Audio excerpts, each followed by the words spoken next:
चाणक्य कहते हैं, झूठ वही बोलता है जिसे सच का पता होता है, क्योंकि झूठ सुनाने वालों को भले हकीकत का अंदाजा ना हो, लेकिन झूठ बोलने वाला हमेशा सच जानता है। इसीलिए झूठ को पकड़ना भी एक कला है।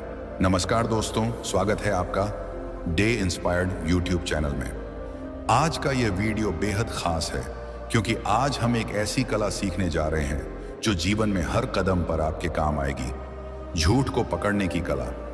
और इस कला को सीखना हर उस व्यक्ति के लिए जरूरी है जो अपने जीवन को सच के रास्ते पर ले जाना चाहता है।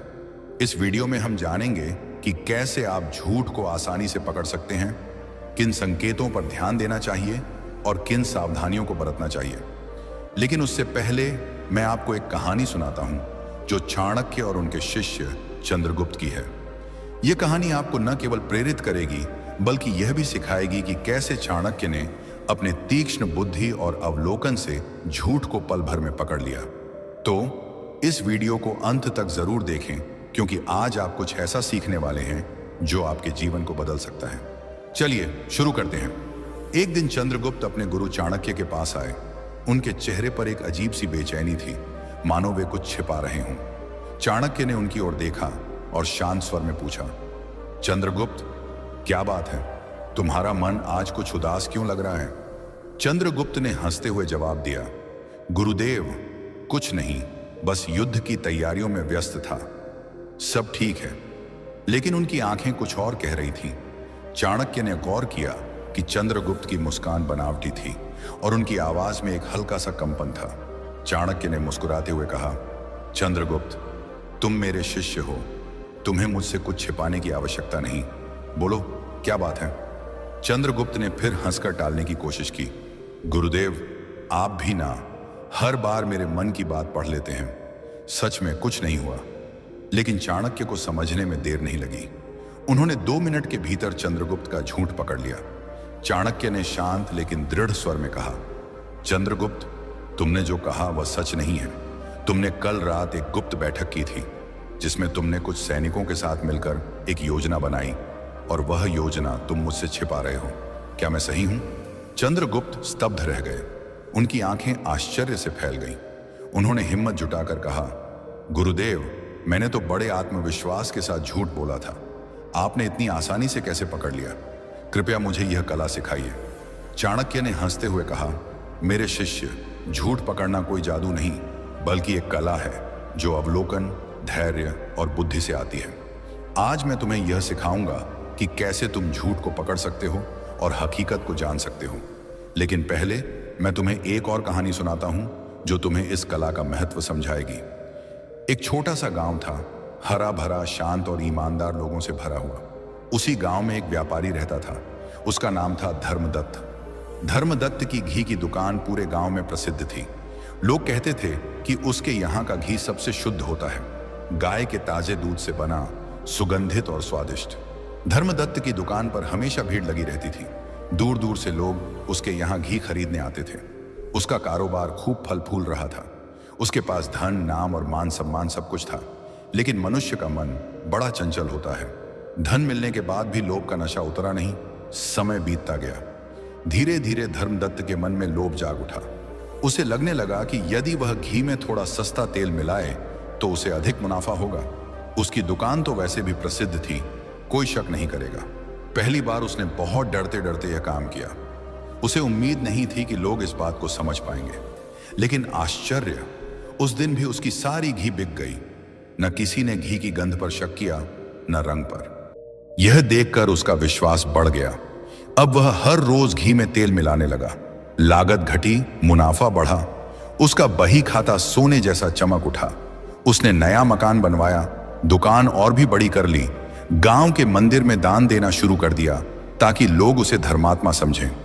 लेकिन एक बात उसने नहीं समझी, सच्चाई कितनी भी छुपाई जाए एक दिन सामने आ ही जाती है।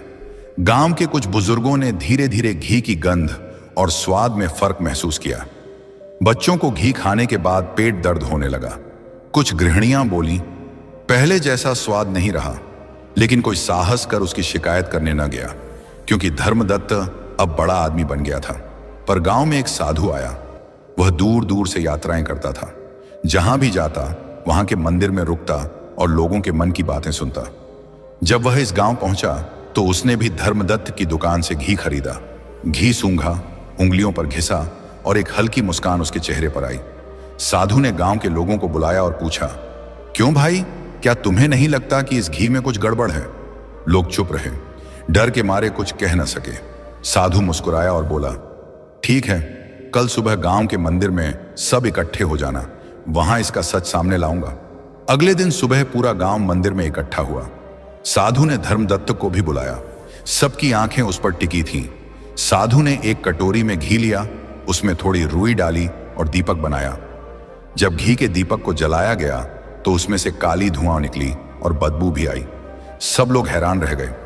देखो, साधु बोला, शुद्ध घी कभी इस तरह नहीं जलता, इसमें जरूर मिलावट है। धर्मदत्त का चेहरा पीला पड़ गया। गांव के मुखिया ने कठोर स्वर में पूछा, सच सच बता, तूने क्या मिलाया है?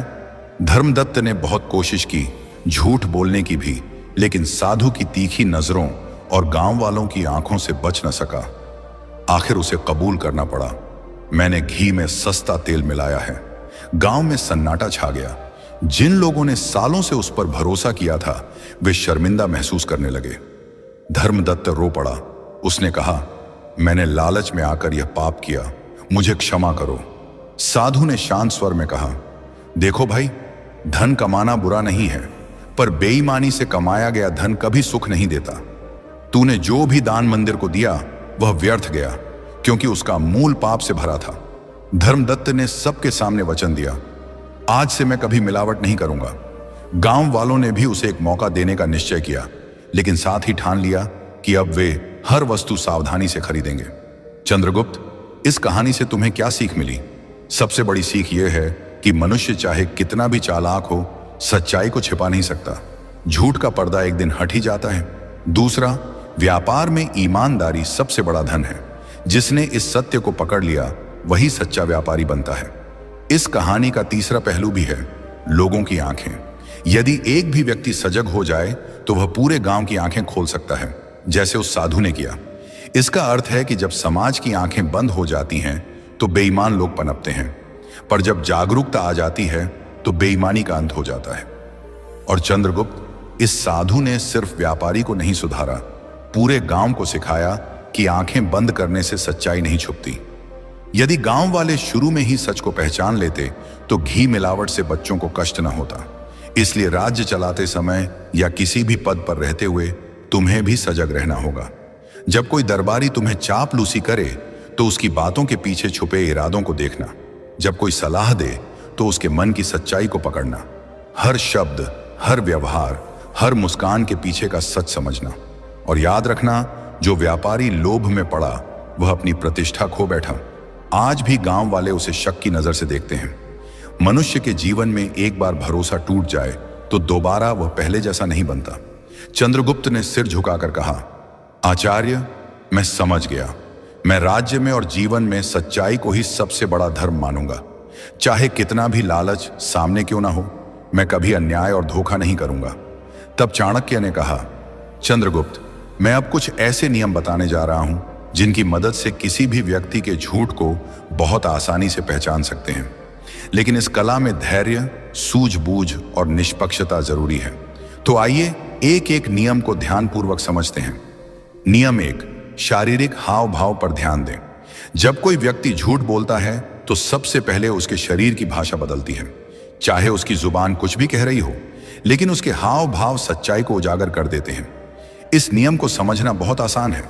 उदाहरण के लिए, अगर कोई आपसे बात कर रहा है और बार बार अपनी आंखें इधर उधर घुमा रहा है तो यह शक का संकेत हो सकता है।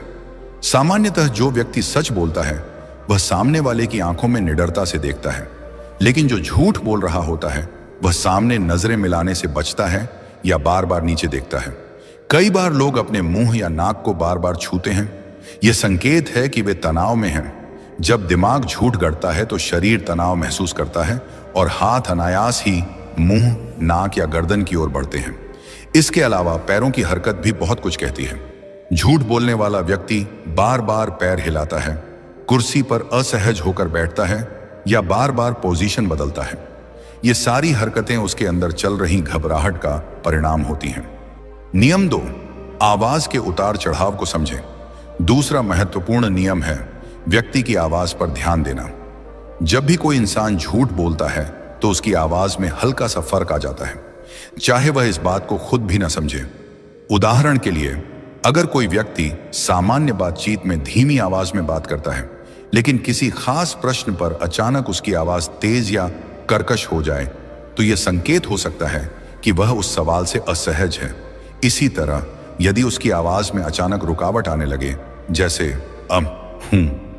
मतलब, तो यह भी झूठ बोलने का लक्षण है। कभी कभी झूठ बोलने वाला अपनी बात को बार बार दोहराता है ताकि सामने वाले को विश्वास दिला सके। वह कह सकता है, नहीं नहीं, मैं तो वहां था ही नहीं, सच में नहीं था। इस दोहराव से पता चलता है कि वह अपने झूठ को खुद भी पक्का करने की कोशिश कर रहा है। एक और बात, आवाज का कंपन।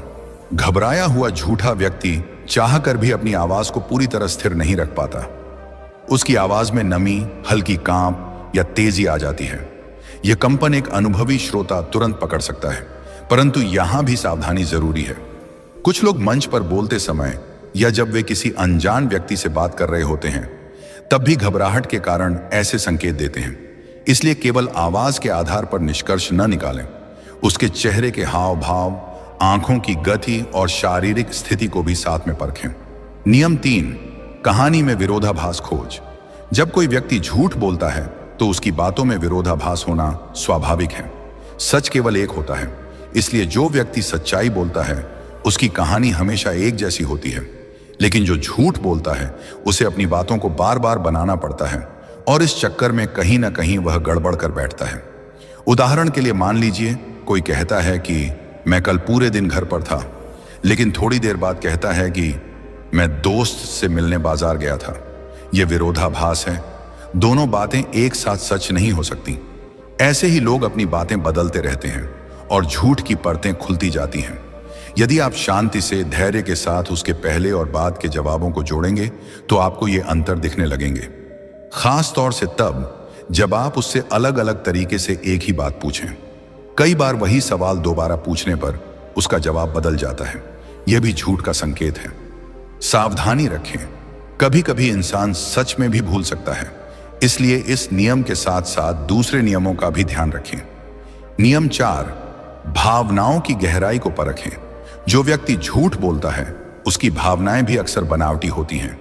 उदाहरण के लिए, अगर कोई बहुत ज्यादा जोर जोर से दुख या खुशी जताने लगे, लेकिन उसकी आंखों में आंसू न हो या चेहरे पर सच्चा भाव न दिखे, तो यह शक का विषय हो सकता है। सच्ची भावनाएं भीतर से आती हैं, उनके लिए ज्यादा कोशिश करने की जरूरत नहीं होती, लेकिन झूठ बोलते समय व्यक्ति सोचकर भाव बनाता है, इसीलिए उसकी आवाज, चेहरे के हाव भाव और आंखों की चमक में फर्क नजर आता है। उदाहरण के तौर पर, अगर कोई दोस्त कहे कि वह आपकी मदद से बहुत खुश है, लेकिन उसके चेहरे पर खुशी नहीं दिखती या वह बार बार मुस्कुराने की कोशिश कर रहा है, तो समझिए कुछ गड़बड़ है। इसी तरह झूठा दुख दिखाने वाला व्यक्ति बार बार चेहरे को छू सकता है, नीचे देख सकता है या मुंह फेर सकता है। पर ध्यान रखें, हर बार ज्यादा भाव दिखाना झूठ का संकेत नहीं होता। कुछ लोग स्वभाव से भी नाटकीय होते हैं, इसलिए बातों, हाव भाव, आवाज सब कुछ मिलाकर सोचें। नियम 5, समय का दबाव बनाएं। झूठ बोलने वाला व्यक्ति अपने झूठ को तैयार करने के लिए समय चाहता है। अगर आप उस पर अचानक सवालों की बौछार कर दें या त्वरित उत्तर मांगें, तो वह घबरा सकता है या रुक रुक कर जवाब देगा। मान लीजिए आप किसी से पूछते हैं, तुम कल रात कहां थे, और वह बिना तुरंत जवाब दिए सोचने लगता है या इधर उधर देखने लगता है, तो इसका मतलब है कि वह मन में जवाब गढ़ रहा है। जबकि जो सच बोलता है वह बिना रुके साफ जवाब देता है। इसलिए जब भी आपको किसी पर शक हो, अचानक सवाल करें और तुरंत जवाब मांगें। इससे झूठ बोलने वाले के मन में घबराहट बढ़ेगी और उसके चेहरे व शरीर के हाव भाव बदल जाएंगे। पर सावधानी रखें, कभी कभी इंसान सच बोलते हुए भी सोचने में समय लेता है, जैसे कि अगर सवाल पुराना हो या व्यक्ति थका हुआ हो। इसलिए केवल इस आधार पर निष्कर्ष न निकालें, बाकी नियमों को भी साथ में देखें। नियम, अतिरिक्त जानकारी पर गौर करें। झूठ बोलने वाला व्यक्ति अपनी बात को विश्वास दिलाने के लिए बहुत सारी अनावश्यक जानकारी भी देता है। वह छोटी छोटी बातें बताने लगता है जो असल सवाल से जुड़ी नहीं होती। उदाहरण के लिए, अगर आप किसी से पूछें तुम कल कहाँ थे और वह बोले मैं मार्केट गया था, वहां एक लाल गाड़ी दिखी, फिर अचानक बारिश भी आ गई, तभी मुझे दोस्त मिला, तो यह जरूरत से ज्यादा विस्तार है। सच बोलने वाला सीधा जवाब देगा मार्केट गया था, बस। यह झूठा व्यक्ति अपनी बात में इतना लच्छेदार मसाला भर देता है कि सुनने वाला उलझ जाए और असली सवाल भूल जाए। यह भी झूठ का संकेत हो सकता है, लेकिन सावधानी यहां भी जरूरी है। कुछ लोग स्वभाव से विस्तार में बात करते हैं, इसलिए इस आदत को पहले समझें। जब किसी विशेष विषय पर उसकी बात असामान्य लंबी हो जाए तब सतर्क हो जाएं। नियम 7, अपनी प्रवृत्ति पर भरोसा करें। हम सबके अंदर एक स्वाभाविक अनुभूति होती है जिसे अंतर्मन या गट फीलिंग कहते हैं। जब भी कोई झूठ बोलता है तो मन के अंदर से हल्की सी आवाज आती है कि यह बात कुछ ठीक नहीं लगती। इस प्रवृत्ति को नजरअंदाज न करें। अगर कोई आपकी आंखों में देखकर भी बोले और कहे कि मैं सच बोल रहा हूं, लेकिन आपके मन में संदेह उठे, तो इस भावना पर ध्यान दें। आपका अवचेतन मन व्यक्ति के चेहरे, हाव भाव, शब्दों और परिस्थिति से मिले सभी संकेतों को एक साथ जोड़कर यह इशारा देता है। अगर आप इन 7 नियमों को लगातार अपने जीवन में आजमाते रहेंगे तो कुछ ही समय में आप भी असली और नकली बातों में फर्क पहचानना सीख जाएंगे।